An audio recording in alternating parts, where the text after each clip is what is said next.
મારા તમામ ભાઈ બહેનોને મારા નમસ્કાર।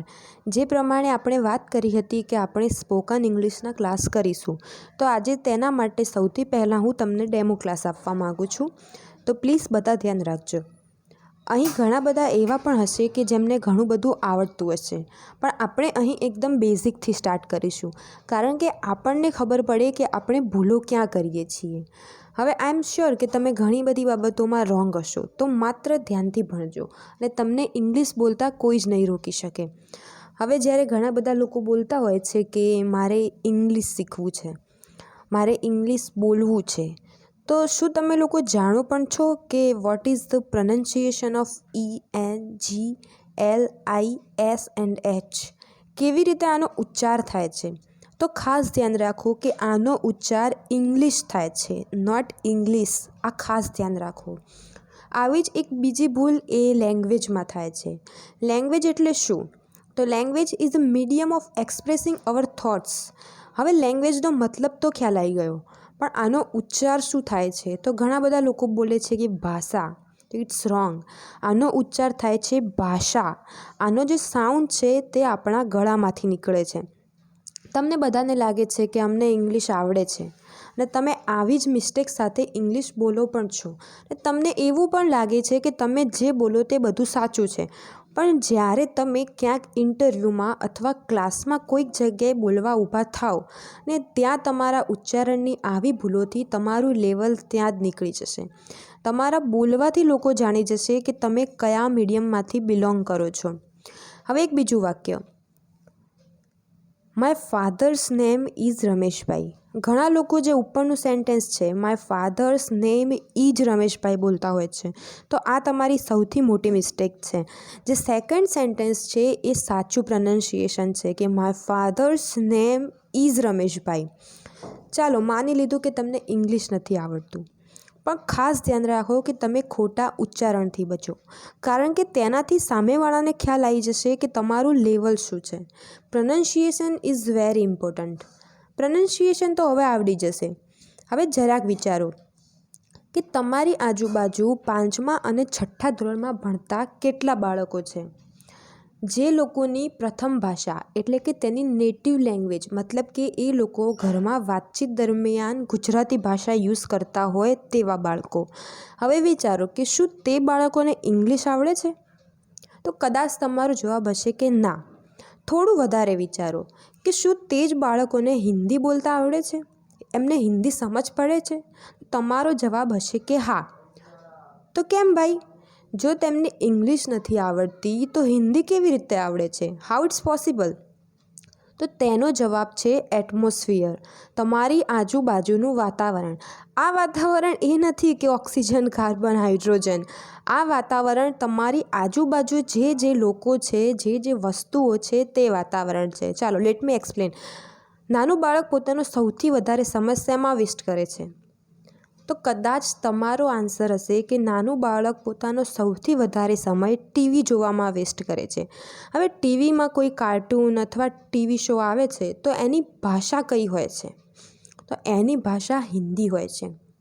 હવે એ નાનું બાળક રોજ એ કાર્ટૂન જોવે છે। જ્યારે તે ખૂબ જ નાનું હોય છે ને, ત્યારે તેને એ શબ્દો ખબર નથી પડતી, માત્ર તે ચિત્ર જોવે છે। તેને ભાષામાં કશું જ ખબર નથી પડતી। જેમ જેમ એ થોડું મોટું થાય છે એમ એમ એ થોડા શબ્દો સમજે છે અને ત્યારબાદ તેને બધી જ સમજ પડવા લાગે છે। તો શું તેને તેના માતા પિતા હિન્દી શીખવાડે છે? ના, તો પણ એને હિન્દી આવડે છે। તો આનું શું રીઝન? તો આનું કારણ માત્ર એટલું છે કે તે હિન્દી તેના આજુબાજુના વાતાવરણમાંથી શીખે છે। હવે આપણી આજુબાજુ આટલી વસ્તુઓ હોય છે, તમારી ફેમિલી, તમારા ફ્રેન્ડ્સ, તમારા neighbour, social media and newspaper. હવે તમારી આજુબાજુ જે આ વસ્તુઓ છે કે family, friends, neighbour, social media and newspaper, આ બધું પણ એ જ ભાષામાંથી બિલોંગ કરે છે કે જે તમારા વાતચીત દરમિયાન તમે ભાષા યુઝ કરો છો। હવે જ્યારે માઇન્ડને ખ્યાલ જ નથી આવતો કે મારે હિન્દી અને ગુજરાતી સિવાયની પણ કોઈ લેંગ્વેજ શીખવાની છે, મતલબ કે માઇન્ડને એ જ ખબર નથી કે મારે ઇંગ્લિશ પણ શીખવાનું છે, તો તમારું માઇન્ડ ઇંગ્લિશના જે વર્ડ્સ છે તેને એક્સેપ્ટ જ નથી કરી શકતું। હવે જ્યારે દરેક બાજુથી માઇન્ડમાં માત્ર ને માત્ર હિન્દી અને ગુજરાતી જ ઇનપુટ થાય છે તો પછી આઉટપુટમાં પણ તમને માત્ર ને માત્ર હિન્દી અને ગુજરાતી જ મળવાનું છે. ઇંગ્લિશ ક્યાંયથી ઇનપુટ થતું જ નથી, તો આઉટપુટમાં ઇંગ્લિશ મળશે જ કેવી રીતે? હવે આપણે આપણી આજુબાજુનું જે વાતાવરણ છે તેને ચેન્જ નથી કરી શકવાના. શું તમે તમારા માતા પિતાને કહી શકશો કે તમે ઇંગ્લિશમાં વાત કરો? તમે જો તમારી મમ્મીને કહેશો કે mom what are you doing, તો તમારી મમ્મી કહેશે હે બેટા શું કીધું, મને કંઈ ખ્યાલ ના આવ્યો. ના જ આવડે ને, કેમ કે તેમને ઇંગ્લિશ સમજ જ નથી પડતી, તો તમે કેવી રીતે વાતાવરણને ચેન્જ કરશો? તો હવે આનું સોલ્યુશન શું? તો આનું માત્ર એક જ સોલ્યુશન છે કે you should change your self. તમારી જાતને ચેન્જ કરો. હવે પ્રશ્ન થશે કે કેવી રીતે ચેન્જ થવાનું છે, તો એના માટે થોડાક પોઈન્ટ્સ છે. Know yourself, think, write, listen, watch, speak English and last one is improve your vocab. હવે આપણે જોઈએ કે આ પોઈન્ટ્સ કહેવા શું માગે છે. તો સૌથી પહેલું, નો યોર સેલ્ફ. પોતાની જાતને જાણો, તમારી બોડીને ઓળખો. તમારું માઇન્ડ XYZ ગમે તે કરી શકે છે, તો તમારી માઇન્ડની કેપેસિટીને જાણો, પાવરને ઓળખો એન્ડ એબિલિટીને જાણો. તમારી સામે કોઈ એક વાક્ય મૂકવામાં આવ્યું, તમે વિચારશો કે આ વાક્ય તો મને નથી આવડતું. અરે કેમ ભાઈ, તમે કંઈ અલગ છો? ના, તમે પણ માણસ છો. તમારી જોડે પણ દરેક લોકો જોડે જેટલું માઇન્ડ છે એટલું જ છે. તો ડરો મત, ડોન્ટ બી અફ્રેડ. તમારી એબિલિટીને ઓળખો અને એક કોન્ફિડન્સ લાવો પોતાનામાં. તમે અંગ્રેજી વાંચો, આવડે કે ના આવડે, ખબર પડે કે ના પડે, આંખોને મજબૂર કરો કે રોજ ઇંગ્લિશ વાંચવાની આદત પડી જાય. ત્યારબાદ તમારા વોકલ કોર્ડ્સ. આપણે જ્યારે પણ કોઈ પણ વસ્તુ બોલીએ છીએ ને, તો એનો સાઉન્ડ એ આપણા વોકલ કોર્ડ્સમાંથી પ્રોડ્યુસ થાય છે. તમારા વોકલ કોર્ડ્સને એટલા મજબૂર કરો કે તે ઇંગ્લિશ બોલી શકે. જોર જોરથી ઇંગ્લિશ બોલો. તમે કહેશો કે આવડતું જ નથી, તો હવે અમે વાંચીશું કેવી રીતે? તો ભાઈ, મેં ક્યાં તમને કીધું છે કે તમારે સમજીને જ વાંચવાનું છે? મેં કહ્યું કે માત્ર તમારે વાંચવાનું છે. Only you have to read and don't try to understand. માત્ર તમારા હોઠોને એક આદત પડવી જોઈએ. આદત પડવી જોઈએ કે તે હોઠ ઇંગ્લિશ બોલી શકે. સમજ તો તમને પછી પણ પડી જશે. હવે નેક્સ્ટ સ્ટેપ છે થિંક. વિચારવાનું કેવી રીતે? જેમ કે તમે લોકો બેઠા છો અને કંઈક વિચાર્યું, તો ઇટ્સ બેઝિક કે તમને જે પણ વિચાર આવશે તે તમારી ફર્સ્ટ લેંગ્વેજમાં આવશે, તમારી નેટિવ લેંગ્વેજમાં આવશે, ગુજરાતી અથવા હિન્દી. તો એ વિચારનું ઇંગ્લિશ કરો. હવે તમને લાગશે કે how it's possible to think in English. તો આ કેવી રીતે પોસિબલ છે, તો હું સમજાવું. હવે તમારા માઇન્ડને ખ્યાલ છે કે આ ટાઈપની કોઈ આકૃતિ હોય તો તેને આપણે ફૂલ કહીએ છીએ. તમારા મગજમાં વિચાર આવ્યો કે ફૂલ. જો તમારી ભાષા ગુજરાતી હશે તો તમને ગુજરાતીમાં વિચાર આવશે, અને જો હિન્દી હશે તો હિન્દીમાં આવશે. પણ શું કરવા? હિન્દી અને ગુજરાતીમાં શું કરવા વિચારવું પડે? તમે એની જગ્યાએ ફ્લાવર પણ બોલી શકો છો ને. હવે વિચારો કે તમે જમવા બેઠા છો, તમારે ચમચી જોઈએ છે, તો તમે બોલશો કે ચમચી અથવા ચમ્મચ. પણ ભાઈ, એના કરતાં તમે સ્પૂન વર્ડ યુઝ કરો ને. પહેલાં એક શબ્દોનું ઇંગ્લિશ વિચારો, પછી બોલો અને ધ્યાન રાખો. એ પણ વિચારો કે મેં વાક્યો નથી કીધા, મેં માત્ર શબ્દો કીધા છે. જેમ કે કોઈ મકાન છે તો તમે હાઉસ વર્ડ યુઝ કરો, તમે ઘર ના વિચારો. કોઈ ખુરશી છે તો તમે ચેર બોલો, એને ખુરશી વર્ડ યુઝ ના કરો. પછી ધારો કે ક્યાંક જવું છે તો જવું માટે આપણે ગો વર્ડ યુઝ કરીએ. ક્યાંકથી આવવું છે તો આવવું માટે આપણે ઇંગ્લિશમાં ક્રિયાપદ કમ યુઝ કરીએ. હસવું તો હસવું માટે લાફ. હવે જેમ જેમ તમે આ નાના નાના શબ્દો વિચારો છો, તેના પરથી નાના નાના વાક્યો વિચારો. જેમ કે હું ગયો, તો હું માટે આપણે ઇંગ્લિશમાં આઈ યુઝ કરીએ, અને જવું માટે મેં જે રીતે આગળ કહ્યું કે આઈ ગો. ત્યારબાદ હું આવ્યો, આઈ કમ. હું હસ્યો, આઈ લાફ. મેં જમ્યું તો આઈ ઈટ એક્સેટ્રા. આવા નાના નાના વાક્યો વિચારો અને પછી બોલો. નથી આવડતું તો ચલાવી મત લો. એટ અ ટાઈમ તમારી નોટબુકમાં ચેક કરો અને બને એટલું ઇંગ્લિશ બોલવાનો ટ્રાય કરો. તેના પછી સ્ટેપ 3 છે રાઇટ. કંઈ પણ લખો. કોઈ પણ બુકમાંથી જોઈને માત્ર 5 લાઇન્સ લખો. હવે આ માત્ર લખવાનું નથી, એને બોલો. જેટલું આવડે, જેવું આવડે તેવું બોલવાનો ટ્રાય કરો. આનાથી તમારા સ્પેલિંગ સુધરશે. ત્યારબાદ ચોથું અને 5મા નંબરનું સ્ટેપ છે લિસન એન્ડ વોચ. સાંભળો અને જોવો. શું સાંભળવું અને શું જોવું? તો I will tell you. English song, English TV show, English news and English movie. તમને ના સમજ પડે ઇટ્સ ઓકે, પણ જો ધીમે ધીમે તમે રોજ જોશો ને એટલે અમુક વર્ડ્સ હશે એ રિપીટ થતા હશે અને ત્યારબાદ એ પર્ટિક્યુલર વર્ડનો મિનિંગ શું થાય તે તમને સમજ પડવા લાગશે. આ વસ્તુ ટ્રાય કરો એન્ડ મારી ગેરંટી છે કે તમને ઘણા બધા વર્ડ્સ એની રીતે જ આવડવા લાગશે. ત્યારબાદ 6થા નંબરનું સ્ટેપ છે કે speak English. You should try to speak English. Whatever comes in your mind, whether it is right or wrong. સાચા ખોટાની કોઈ જ પરવા મત કરો. બસ અરીસા સામે ઊભા માત્ર 5 મિનિટ બોલવાની આદત રાખો. હવે કોઈ કહેશે કે બોલવું શું? તો તમે તમારા વિશે, મિત્રો વિશે, ફેમિલી વિશે કોઈ પણ ટૉપિક પર જેટલું આવડે તેટલું માત્ર 5 મિનિટ રોજ બોલો. અને લાસ્ટમાં છે ઇમ્પ્રૂવ યોર વોકેબ. તમારું શબ્દ ભંડોળ ઇમ્પ્રૂવ કરો. હવે તમારી પાસે ઇંગ્લિશમાં કયો વર્ડ યુઝ થાય, જો એ જ નોલેજ નથી તો પછી તમે ઇંગ્લિશમાં વિચારશો જ કેવી રીતે? હું ગયો તો હવે જવાનો મતલબ ગો થાય. જો તમને એ જ નહીં ખબર હોય તો તમે આઈ ગો કેવી રીતે બોલશો? મકાન એટલે હાઉસ. હવે તમને એ જ ખબર નહીં હોય કે આ હાઉસ વર્ડ ઇંગ્લિશમાં યુઝ થાય છે તો તમે બોલશો કઈ રીતે? હવે આ છે ને, આ તમારે જાતે જ કરવું પડશે. આમાં કોઈ તમારી મદદ નહીં કરી શકે. રોજ માત્ર 10 શબ્દો બોલો, લખો અને યાદ કરી લો. આનાથી તમારા શબ્દ ભંડોળમાં ખૂબ જ વધારો થશે અને એના લીધે તમે ઇંગ્લિશ એકદમ આસાનીથી બોલી શકશો.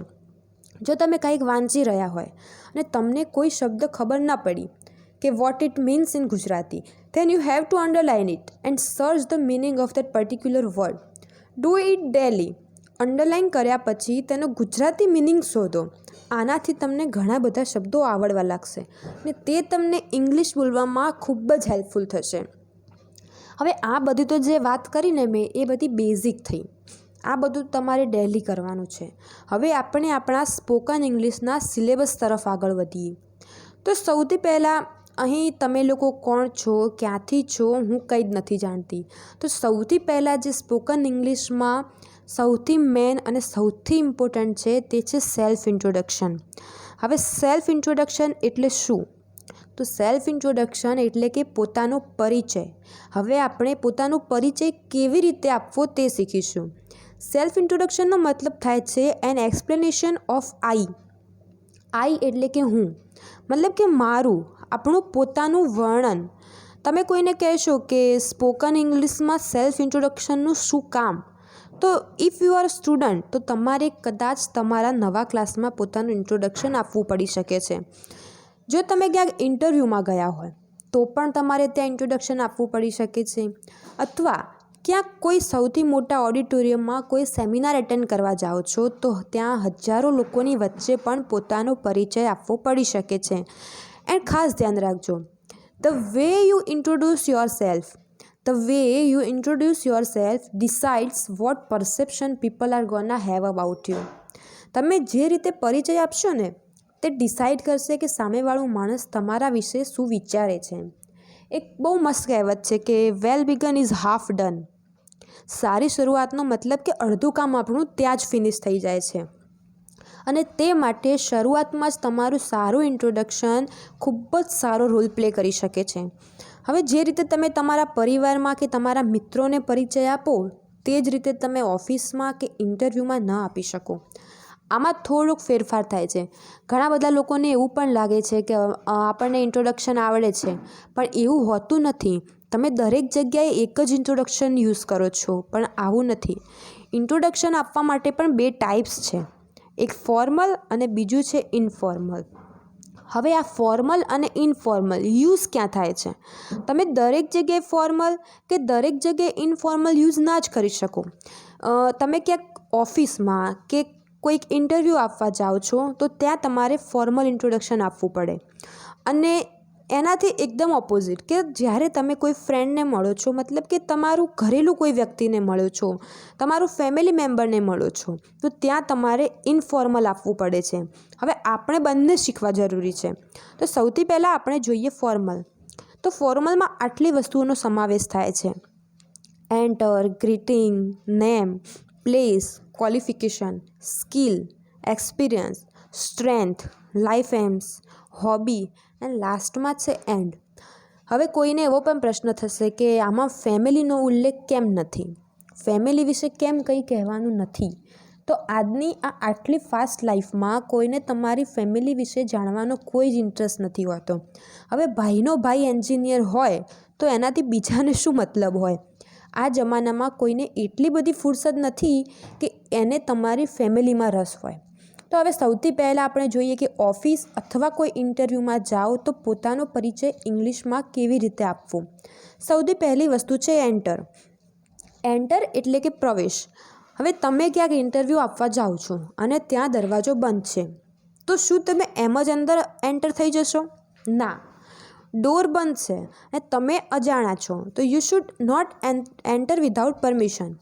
ક્યાંય પણ જાઓ તો you should take permission first. હવે પરમિશન કેવી રીતે લેવી?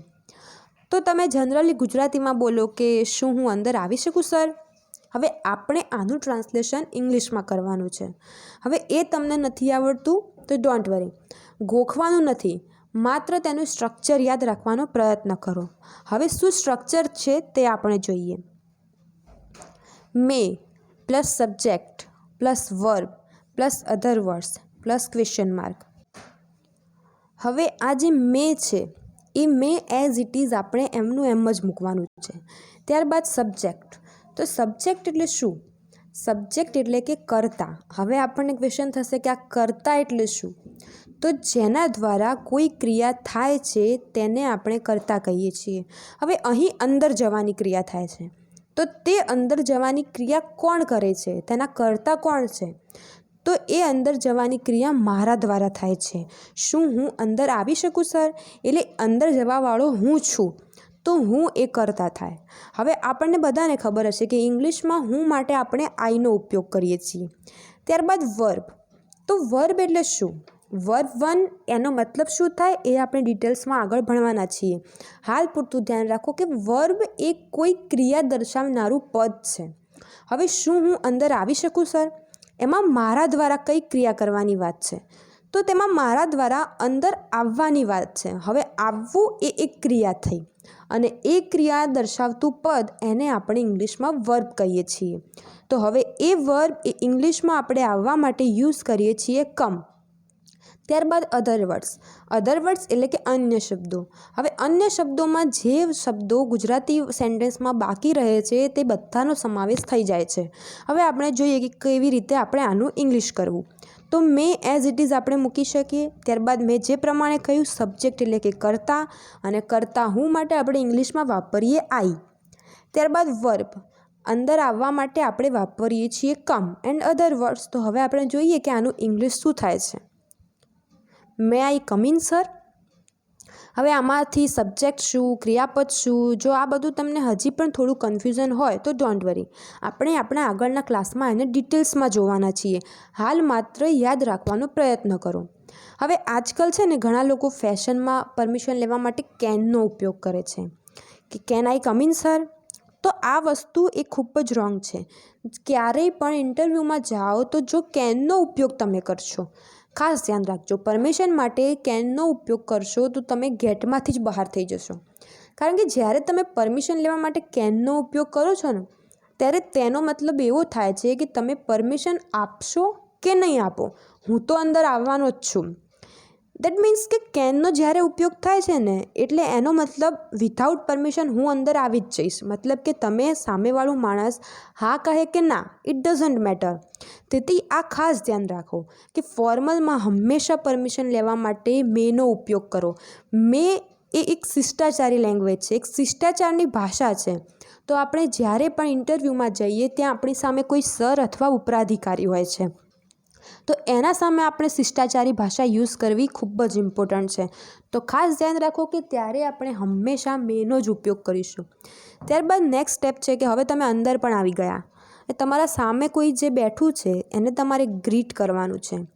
જ્યારે આપણે કોઈને મળીએ છીએ ને ત્યારે ગુજરાતીમાં આપણે નમસ્તે, નમસ્કાર અથવા પ્રણામ બોલીએ છીએ. તો તેને આપણે ગ્રીટ કર્યું એમ કહેવામાં આવે છે. હવે ઇંગ્લિશમાં આપણે નમસ્તે, નમસ્કાર ન બોલી શકીએ. ઇંગ્લિશમાં આપણે યુઝ કરીએ good morning, good afternoon, good evening વગેરે. હવે આ ખાસ ધ્યાન રાખો કે હાય, હલો, વોટ્સઅપ એ બધું ફોર્મલમાં ન બોલાય. તેનો ઉપયોગ ઇનફોર્મલમાં થાય છે. તે આપણે આગળ જોઈશું. હવે ધ્યાન આપો કે ઓફિસ અથવા ઇન્ટરવ્યૂમાં આપણે આ બધા યુઝ કરવાના છે એ આપણને ખ્યાલ આવી ગયો. હવે તમને આ તો ખબર પડી ગઈ, આ તો એકદમ ક્લિયર હશે. પણ આ બધું ક્યાં યુઝ કરવાનું છે, મતલબ કે good morning, good afternoon use ક્યાં કરવાનું છે તે આપણને ખ્યાલ નથી. તો ખાસ ધ્યાન આપો કે ગ્રીટિંગ્સ હંમેશા બે ટાઈપના હોય છે, એક મળવાવાળા અને બીજું જુદા થવાવાળા. મળવાવાળા મીન્સ કે જ્યારે આપણે કોઈને મળીએ છીએ અને જ્યારે આપણે કોઈથી જુદા થઈએ છીએ, મીન્સ કે કોઈથી અલગ પડીએ છીએ, ત્યારે આપણે જે ગ્રીટિંગ્સ બોલતા હોઈએ છીએ તે. હવે પહેલાં આપણે જોઈએ કે જ્યારે આપણે કોઈને મળીએ છીએ ત્યારે કયા કયા ગ્રીટિંગ્સનો ઉપયોગ કરીએ છીએ. હવે ધારો કે તમે રાતે કોઈને 11:59 એટલે કે 12 વાગ્યાથી દિવસના 11:59 એટલે કે 12 વાગ્યા સુધીમાં જો કોઈને મળો છો. ખાસ ધ્યાન આપો કે રાતે 11:59 એટલે કે 12 વાગ્યાથી લઈને દિવસના 11:59 એટલે કે 12 વાગ્યા સુધીમાં જો કોઈને મળો છો તો હંમેશા ગુડ મોર્નિંગ જ બોલો. ત્યારબાદ નેક્સ્ટ છે દિવસના 12 વાગ્યાથી લઈને સાંજે 4 કે 5 વાગ્યા સુધીમાં કોઈને મળો છો તો હંમેશા ગુડ આફ્ટરનૂન જ બોલો. અને ત્યારબાદ લાસ્ટ કે સાંજે 5 કે 6 વાગ્યાથી રાત્રે 12 વાગ્યા પહેલાં, સાંજે 5 કે 6 વાગ્યાથી લઈને રાત્રે 12 વાગ્યા પહેલાં જો તમે કોઈને મળો છો તો હંમેશા ગુડ ઇવનિંગ જ બોલો. ત્યારબાદ હવે જ્યારે તમે અલગ થાવ છો, કોઈથી મળીને તમે જુદા પડો છો, તો હવે આપણે ત્યારે બોલાતા ગ્રીટિંગ્સ જોઈએ. હવે ધારો કે તમે રાતના 12 વાગ્યાથી લઈને સાંજે 4 કે 5 વાગ્યા સુધીમાં કોઈથી અલગ પડો છો તો ત્યારે હંમેશા ગુડ ડે અથવા હેવ અ નાઇસ ડે બોલવું. ત્યારબાદ જ્યારે સાંજે 5 કે 6થી લઈને રાત્રે 12 વાગ્યા સુધીમાં જો તમે કોઈથી અલગ થાવ છો તો ત્યારે હંમેશા ગુડ નાઇટ જ બોલવાનો આગ્રહ રાખો. હવે કોઈ પૂછશે કે જો અમે 1 વાગે અલગ થઈએ તો આપણે 1 વાગે શું કરવા અલગ થવું પડે? તો પણ ખાસ ધ્યાન રાખો કે જો તમારે 1 વાગે અલગ થવું હોય તો પણ તમે ગુડ ડે અથવા હેવ અ નાઇસ ડે જ બોલો. જનરલી 12 વાગ્યા પછી દિવસ ચેન્જ થઈ જાય છે, તેથી જ ગુડ ડે બોલવું જોઈએ. પણ આપણે બધા જ્યારે રાત પડે ને ત્યારથી ગુડ નાઇટ જ બોલવાનો આગ્રહ રાખીએ છીએ, કારણ કે એક દિવસ ચેન્જ થાય છે પણ સવાર નથી પડતી. હવે આ વસ્તુ એ આપણા માટે નથી, કારણ કે આ સ્પોકનની લેંગ્વેજ છે અને આ ભાષા થોડી અલગ છે, તો આપણે આ વસ્તુ ધ્યાન રાખીશું. હવે જ્યારે નેક્સ્ટ છે કે તમે અંદર પણ આવી ગયા, ગ્રીટ પણ કરી દીધું, પછી સામેથી કોઈએ કહ્યું કે હેવ અ સીટ પ્લીઝ, પછી પૂછ્યું કે વોટ ઇઝ યોર નેમ. તો 3rd નંબર છે કે નેમ, પોતાનું નામ કેવી રીતે જણાવવું. તો સૌથી પહેલાં કે આઈ એમ સુધીર, મતલબ કે હું સુધીર છું. માય નેમ ઇઝ સુધીર એટલે કે મારું નામ સુધીર છે. હવે ઘણા લોકો છે ને આજકાલ એવું પણ બોલતા હોય છે કે માય સેલ્ફ સુધીર. તમારામાંથી પણ ઘણા બધા એવું બોલતા હશે. તો આવી ભૂલ ક્યારેય ન કરવી, કારણ કે આ વસ્તુ એક ગ્રામેટિકલી ઇનકરેક્ટ છે. કારણ કે myself it's possessive pronoun અને તે કદી પણ કર્તાના રૂપમાં ન આવી શકે. એ આપણે આગળના ક્લાસમાં ભણીશું. પણ હાલ પૂરતું યાદ રાખો કે માય સેલ્ફ સુધીર એ ક્યારેય ન બોલવું. જો તમે માય સેલ્ફ વર્ડનો યુઝ કરવા જ માગો છો તો આપ બોલી શકો કે આઈ માય સેલ્ફ એમ સુધીર. આ વસ્તુ યાદ રાખો. તેના પછી આવશે પ્લેસ. પ્લેસ મતલબ કે સ્થળ. અહીં તમે ક્યાંથી છો, ક્યાંથી બિલોંગ કરો છો એ તમારે કહેવાનું છે.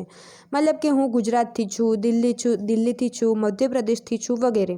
હવે આમાં તમે કહી શકો કે I am from Gujarat, I belong to Gujarat, I was born in Gujarat and raised in Delhi.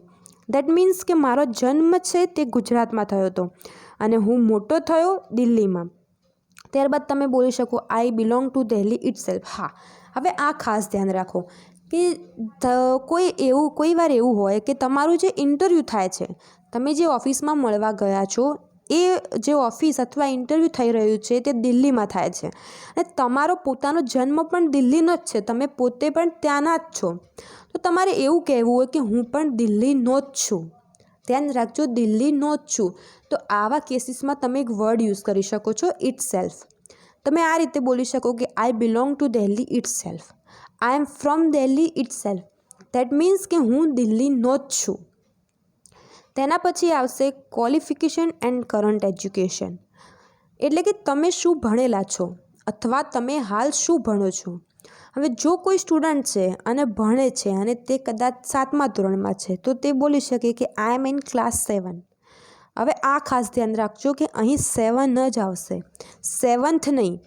Competitive એક્ઝામમાં પણ આવા ઘણા બધા કન્ફ્યુઝનવાળા ક્વેશ્ચન હોય છે, જેમ કે આઈ એમ ઇન ક્લાસ 7 એનું ઓબ્લિક કરીને 7th આપેલું હોય છે. તો ઘણા લોકોને આ ભૂલ થતી હોય છે, પણ આમાં ખાસ ધ્યાન રાખજો કે આઈ એમ ઇન ક્લાસ 7. હવે નેક્સ્ટ સેન્ટેન્સ જુઓ, આઈ એમ ઇન 7th સ્ટાન્ડર્ડ. તો જ્યારે આ રીતે તમે સેન્ટેન્સ બોલવા માગતા હોય તો એમાં તમારે ખાસ 7th જ યુઝ કરવું. આ વસ્તુ માઇન્ડમાં એકદમ ક્લિયર કરી દો. ત્યારબાદ જો તમારી કોલેજ ચાલુ છે, હજી તમે ગ્રેજ્યુએટ થયા નથી, તો આપ બોલી શકો કે I M about two graduate. હવે ધારો કે તમારું ગ્રેજ્યુએશન ફિનિશ થઈ ગયું છે તો તમે બોલી શકો કે I am a graduate. I am PhD in English. ત્યારબાદ જો તમારી કોલેજ, તમારું ગ્રેજ્યુએશન ગયા વર્ષે જ ફિનિશ થયું હોય તો તમે બોલી શકો કે I completed graduate last year. If તમે જો તમારું BA ચાલતું હોય અને તમે બીજા વર્ષમાં હોય કે ત્રીજા વર્ષમાં હોય તો આપ બોલી શકો કે I M in BA second year. જો તમે ટીચર છો, અત્યારે તમારી ટીચરની પોસ્ટ ચાલુ છે તો તમે આ રીતે પણ કહી શકો કે at present I am a teacher. ત્યારબાદ 6થા નંબરમાં આવશે એડિશનલ ક્વોલિફિકેશન એન્ડ સ્કિલ્સ. હવે એડિશનલ સ્કિલ એટલે શું?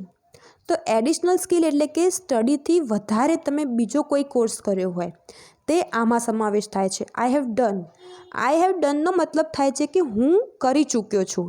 તો તમે જે કર્યું હોય તમે આ રીતે બોલી શકો આઈ હેવ ડન. પછી તમે જેટલા મહિનાનો એ કોર્સ કર્યો હોય એ મહિનાનું નામ એટલા મહિના જણાવીને તમે પછી એ કોર્સનું નામ કહી શકો અહીં. હવે એડિશનલ સ્કિલ એટલે કે કોઈ વધારાનો કોર્સ, એ આપણને ખ્યાલ આવી ગયો. હવે એડિશનલ સ્કિલ તમે કોઈ ગેઇન કરી જ ના હોય, મતલબ કે તમે આવો કોઈ કોર્સ કર્યો જ ના હોય તો તમારે બોલવાની કોઈ જરૂર નથી. જો તમે ભણો છો, મીન્સ કે તમે સ્ટુડન્ટ છો અને તમે 7મા ધોરણમાં ભણી રહ્યા છો, તો આ વસ્તુ સામાન્ય છે કે તમે કોઈ એડિશનલ કોર્સ કર્યો જ નથી, તો તમારે મેન્શન કરવાની કોઈ જ જરૂર નથી. અને જો તમે કર્યો છે તો તમે આ રીતે બોલી શકો કે I have done 3 months basic computer course અથવા I have done 3 months diploma in web development. તમે જે પણ કર્યો હોય એ તમે બોલી શકો છો. ત્યારબાદ આવશે એક્સપિરિયન્સ. એક્સપિરિયન્સ મતલબ કે તમારો કોઈ કામમાં કેટલા વર્ષનો અનુભવ છે. તેમાં તમારો જેટલા મહિનાનો કે જેટલા વર્ષનો અનુભવ હોય તે તમે કહી શકો છો. જેમ કે I have 4 years of experience in computer science. I have 10 years of sales experience. I have 2 years of experience in web development. હા, હવે માની લો કે જો કદાચ તમે હમણાં જ 12મું ધોરણ પાસ કર્યું છે તો તમારી પાસે કોઈ કામનો અનુભવ નહીં હોય, તો તમારે બોલવું હોય કે હું ફ્રેશર છું અને મારી જોડે કોઈ અનુભવ નથી, તો તમે આ સેન્ટેન્સ યુઝ કરો કે આઈ એમ અ ફ્રેશર. મતલબ કે હું ફ્રેશર છું અને મારા જોડે કામનો કોઈ જ એક્સપિરિયન્સ નથી. ત્યારબાદ આવશે સ્ટ્રેન્થ. સ્ટ્રેન્થ મતલબ કે તમારી કોઈ તાકાત, તમારી કોઈ મજબૂતી. તેમાં આઈ એમથી વાક્યની શરૂઆત કરવી. આઈ એમ સેલ્ફ મોટિવેટેડ. આઈ એમ હાર્ડ વર્કિંગ, ડિસિપ્લિન્ડ પર્સન.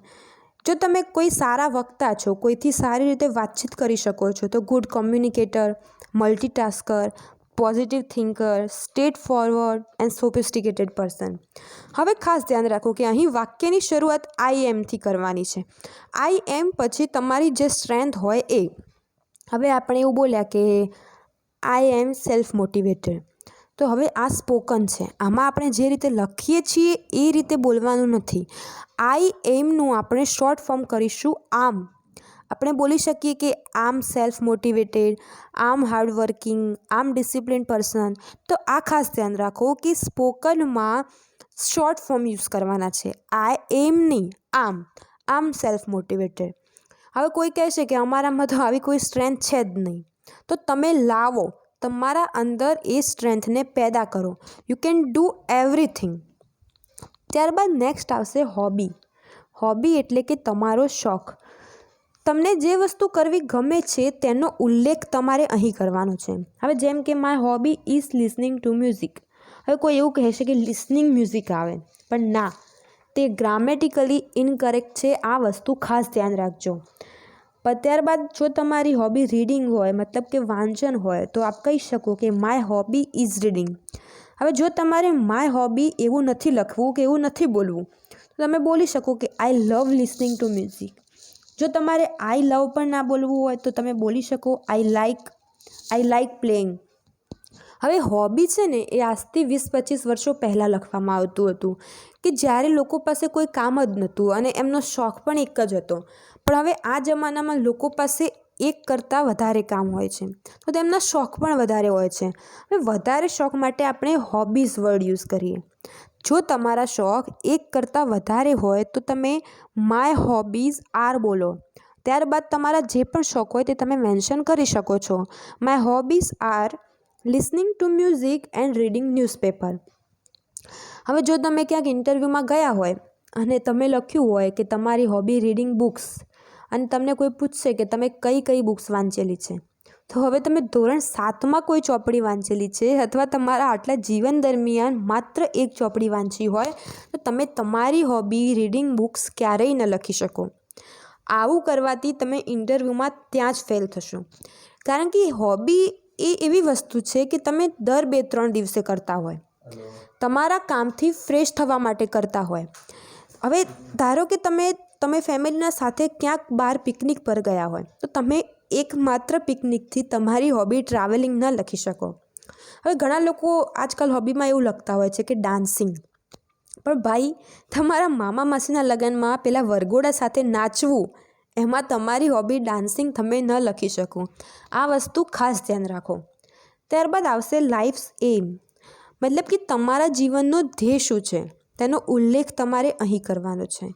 તમે તમારી લાઈફમાં શું કરવા માગો છો, શું બનવા માગો છો, તે તમારે અહીં કહેવાનું છે. તેમાં તમે કહી શકો કે આઈ વોન્ટ ટુ બી. અહીં સુધી તમારે સેમ જ રાખવાનું છે. ત્યારબાદ તમે જે બનવા માગો છો તે તમારે અહીં લખવાનું છે. I want to be as it is. ત્યારબાદ an IAS officer, I want to be a teacher.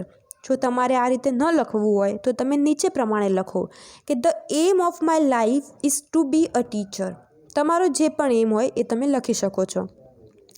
ત્યારબાદ લાસ્ટમાં કે એન્ડ. હવે જ્યારે તમારો સેલ્ફ ઇન્ટ્રોડક્શન પતી ગયો છે તો એન્ડ, મતલબ કે આ વસ્તુ ફિનિશ કેવી રીતે કરવી, તો તમે અહીં એમ ના કહી શકો કે ચાલો ભાઈ ત્યારે આવજો પછી મળીએ. ના, તમારો પરિચય પૂરો થયા બાદ લાસ્ટમાં બોલવું that's all about me, thank you, અથવા ધેટ્સ ઓલ, થેન્ક યુ. હવે આપણે જોયું કે ફોર્મલ ઇન્ટ્રોડક્શન પતી ગયું. હવે આપણે જોઈએ ઇનફોર્મલ ઇન્ટ્રોડક્શન. જ્યારે તમે કોઈ ઘરેલું કે તમારા મિત્ર અથવા તમારા કોઈ ફેમિલી મેમ્બરને ઇન્ટ્રો આપો છો ત્યારે ઇનફોર્મલનો ઉપયોગ થાય છે. હવે જોઈએ કે તેમાં કઈ વસ્તુઓ આવે છે. તો enter, greeting, name, place, position and work, hobby and લાસ્ટમાં છે એન્ડ. હવે સૌથી પહેલાં એન્ટર. જ્યારે તમે એન્ટર કરો છો તો ફોર્મલની જેમ જ પરમિશન લેવાની છે. એમાં તમે બોલશો કે કેન આઈ કમ ઇન, તો હવે ધ્યાન કોઈને એવું થશે કે આગળ ફોર્મલમાં કેન બોલવાની ના પાડી છે, તો અહીં કેમ કેનથી સ્ટાર્ટ કરવાનું છે. તો ધ્યાન રાખજો કે અહીં મેં ના આવે, કારણ કે અહીં ઇનફોર્મલની વાત છે, અહીં કોઈ સર નથી. ઇનફોર્મલનો ઉપયોગ ત્યાં થાય છે કે જ્યાં તમારા કોઈ મિત્ર હોય, તમારું કોઈ ફેમિલીનું સભ્ય હોય, ત્યાં થાય છે. હવે અહીં સર નથી તો અહીં શિષ્ટાચારી લેંગ્વેજ યુઝ કરવાનો કોઈ મતલબ જ નથી. વિચારો, કદાચ તમે તમારા ફ્રેન્ડના ઘરે ગયા અને તમે પરમિશન લીધી. હવે તમારો ફ્રેન્ડ તમને હા પાડે કે ના પાડે, તમે એન્ટ્રી તો કરવાના જ છો. એવું તો છે નહીં કે જો તમને તમારો ફ્રેન્ડ ના પાડશે તો તમે એન્ટર જ નહીં થાઓ. ના, તે ના પાડશે તો પણ તમે અંદર જવાના જ છો વિધાઉટ એની ફોર્માલિટી. તો અહીં તમે એના લીધે કેનનો ઉપયોગ કરી શકો છો. ત્યારબાદ આવશે ગ્રીટિંગ્સ. હવે આ ઇનફોર્મલમાં ફોર્મલની જેમ ગ્રીટિંગ્સ નથી હોતા. મેં તમને આગળ પણ કહ્યું હતું. અહીં તમે તમારા મિત્રને ગ્રીટ કરો છો તો તેમાં તમે બોલી શકો કે હે, હાય, વોટ્સઅપ અથવા યો, વોટ્સ ગુડ. તમે એમ પણ બોલી શકો કે હાય, ગુડ મોર્નિંગ રાજ, એક્સેટ્રા, જે પણ નામ હોય. ત્યારબાદ આવશે નામ. એમાં જે રીતે આપણે ફોર્મલમાં જોયું બસ એ જ રીતે આમાં પણ છે. I am Sudhir, my name is Sudhir, myself Sudhir. યાદ રાખજો, આ નથી બોલવાનું. આ વસ્તુ ગ્રામેટિકલી ઇનકરેક્ટ છે. હવે આમાં એક નવું આવ્યું કે ધીસ ઇઝ સુધીર. તો જનરલી ધીસ ઇઝ સુધીર આપણે ન બોલી શકીએ, પણ ખાસ ધ્યાન રાખો કે જ્યારે તમે કોઈ ખૂબ મોટા ઓડિટોરિયમમાં હજારો લોકોની વચ્ચે છો અને ત્યાં તમે પોતાની જાતના માટે, પોતાની જાતને એડ્રેસ કરવા માટે ધીસ ઇઝ સુધીર આ વસ્તુ બોલી શકો છો. ત્યારબાદ આવશે પ્લેસ. તમે ક્યાંથી બિલોંગ કરો છો. આપણે આગળ જોયું બસ એ જ રીતે છે.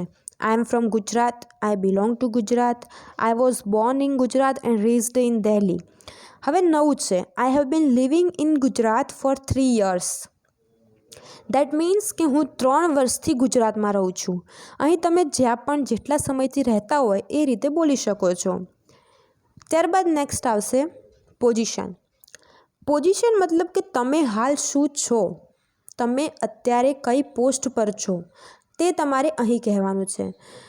ધારો કે જો તમે કોઈ મેનેજર હોય તો આઈ am a manager at. At પછી તમારી જે પણ કંપની હોય તેનું તમે નામ લખી શકો છો. I work in sales. If you are an accountant તો આપ બોલી શકો કે I work as an accountant. જો તમે ટીચર છો તો તમે બોલી શકો કે at present I am a teacher અથવા આઈ એમ અ ટીચર. ત્યારબાદ આવશે હોબી. હોબી જે આપણે ફોર્મલમાં જોયું બસ એ જ રીતે છે. My hobby is listening to music, my hobby is reading, અથવા આઈ લવ લિસનિંગ ટુ મ્યુઝિક, અથવા આઈ લાઇક પ્લેઇંગ. અને જો તમારી હોબી એક કરતાં વધારે છે, તમારા શોખ એક કરતાં વધારે છે તો તમે બોલી શકો કે માય હોબીઝ આર. ત્યારબાદ આપની જે પણ હોબી હોય આપ મેન્શન કરી શકો છો. લાસ્ટમાં આવશે એન્ડ. તો એન્ડ પણ એઝ ઇટ ઇઝ ફોર્મલમાં હતું બસ એ જ રીતે છે. That's all about me, thank you, અથવા ધેટ્સ ઓલ, થેન્ક યુ. હવે આ થયું ઇનફોર્મલ. આમાં જો તમે ઈચ્છો તો ફેમિલી વિશે એડ કરી શકો છો, પણ મેં જે રીતે કહ્યું હતું કે જનરલી આ જમાનામાં કોઈને ફેમિલી વિશે જાણવામાં કોઈ જ રસ હોતો નથી. અને તો પણ જો કોઈને એવું થાય કે મારે ફેમિલી વિશે કહેવું છે તો તમે કહી શકો છો. હવે ફેમિલીમાં એક સેન્ટેન્સ જે તમે ગોખી શકો છો કે in my family apart from my parents. આનો મતલબ એવો થાય કે in my family that means કે મારી ફેમિલીમાં, અપાર્ટ ફ્રોમ માય પેરેન્ટ્સ એટલે કે મારા માતા પિતા સિવાય, મારી ફેમિલીમાં મારા માતા પિતા સિવાય. હવે તમારે જેટલા ભાઈ બહેન હોય તેમના વિશે તમે અહીં મેન્શન કરી શકો છો. જેમ કે તમારે એક મોટો ભાઈ અને એક નાની બહેન હોય તો તમે બોલી શકો કે in my family apart from my parents I have an elder brother and a younger sister. જો તમારી માત્ર એક મોટી બહેન હોય તો તમે બોલી શકો કે I have an elder sister. જો તમારી નાની બહેન હોય તો તમે બોલી શકો કે I have a younger sister. હવે આ થયું આપણું સેલ્ફ ઇન્ટ્રોડક્શનની વાત. જે રીતે આપણે જોયું કે ફોર્મલ અને ઇનફોર્મલ. તો હવે વધારે પડતા કન્ફ્યુઝ ન થાઓ, બંને વસ્તુ ટોટલી અલગ છે. એક વસ્તુ જે આપણે ઓફિસ અને ઇન્ટરવ્યૂમાં યુઝ કરીએ, અને બીજી વસ્તુ જે આપણે આપણા ફ્રેન્ડ્સ, આપણા ફેમિલી મેમ્બર અથવા ઘરેલું કોઈ પણ વ્યક્તિને કહી શકીએ. તો આ વસ્તુ આપણા માઇન્ડમાં એકદમ ક્લિયર હોય કે દરેક જગ્યાએ આપણે એક જ સેલ્ફ ઇન્ટ્રોડક્શન યુઝ નથી કરી શકવાના. બીજું એક જો કોઈ કહેશે કે મને કંઈ ખ્યાલ ન આવે તો ડોન્ટ વરી, ડરવાનું નથી. નેક્સ્ટ જનરેશનમાં ઇંગ્લિશ સૌથી વધારે ઇમ્પોર્ટન્ટ હશે. તો આપણે પોઝિટિવ વિચારીએ કે આપણને હાલ ઇંગ્લિશ શીખવાનો ચાન્સ મળ્યો છે. જો કોઈક વસ્તુ ક્યાંક બોલવા માગો છો અને તમને યાદ નથી આવતું તો ડોન્ટ વરી, ચલાવી ના લો. એટ અ ટાઈમ નોટ કાઢો અને જોઈ લો, અને ત્યારબાદ ટ્રાય કરો કે તમે જાતે જ ઇંગ્લિશ બોલી શકો. ચલાવી લેશો તો ક્યારે નહીં આવડે, પણ જેવું આવડે જેમ આવડે તેટલું ઇંગ્લિશ બોલવાનો ટ્રાય કરો. આઈ હોપ કે તમને આ ડેમો ક્લાસમાં મજા આવી હશે. Thank you so much.